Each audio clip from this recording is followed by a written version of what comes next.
Hello guys, magluluto tayo ng fried chicken nori na gawa sa giniling na manok. Una, maghiwa lang ako dyan ng bawang. Mapino ang paghiwa at set aside natin. At sunod naman ang sibuyas na puti. Pwede naman pula, hiwain lang natin at tad rin ng mapino.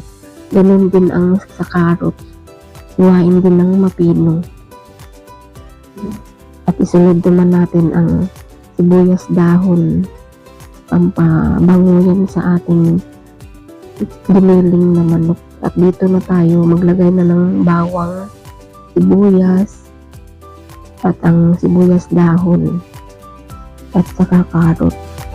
Haluin lang natin dyan yung mga sangkap sa giniling na manok. Kailangan mahalo natin ng mabuti para mapantay ang mga sangkap na nilagay natin dyan.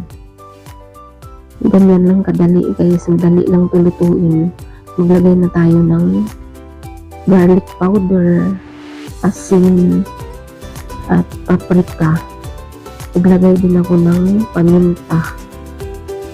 At ayan, haluin natin ulit para ma-mix yung mga ilagay natin dyan ng mga ricado.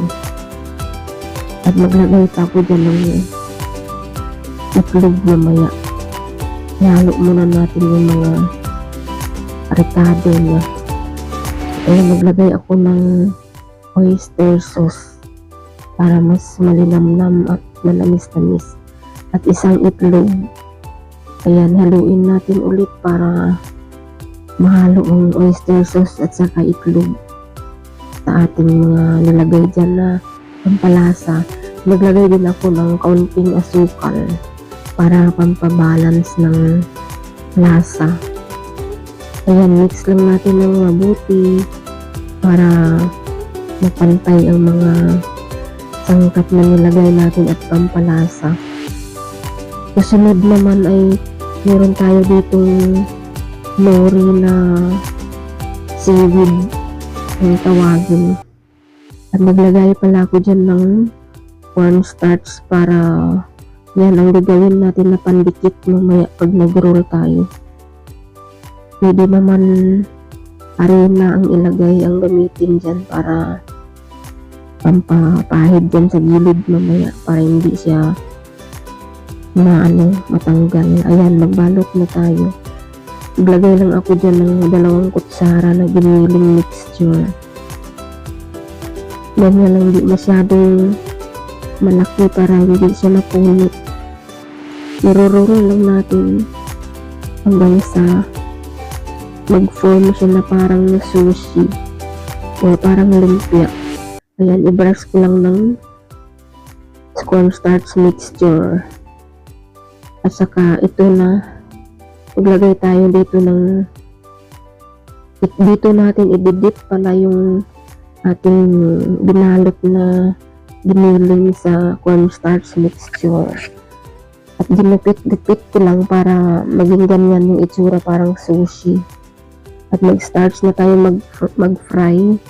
Iglagay lang ako dyan ng mantika sa kawali. At pag mainit na yung mantika, ilagay na natin ang binalot natin na giniling. Binit ko yan sa cornstarch para mas malutong siya. Kaya medyo yan may parang kulay puti siya. Dahil sinausaw natin sa tinunaw na cornstarch bago i-fry para mas malutong pa. Ganyan, pag mag-brown na siya, pwede na natin hanguin or baliktarin pala para sa kabila is maluto. Ganyan lang guys ang ating recipe for today ay fried chicken nori na giniling na manok. Ayan na, pag brown na, ilagay natin sa isang lalagyanan. Ang mga hindi pa pala nakapag-subscribe sa ating YouTube channel, please follow at pag-click ang notification bell para maging updated kayo sa sunod pa nating mga video. At dito na guys, lagay na natin sa serving plate. Maglagay tayo ng sausawan. Pwede ketchup, pwede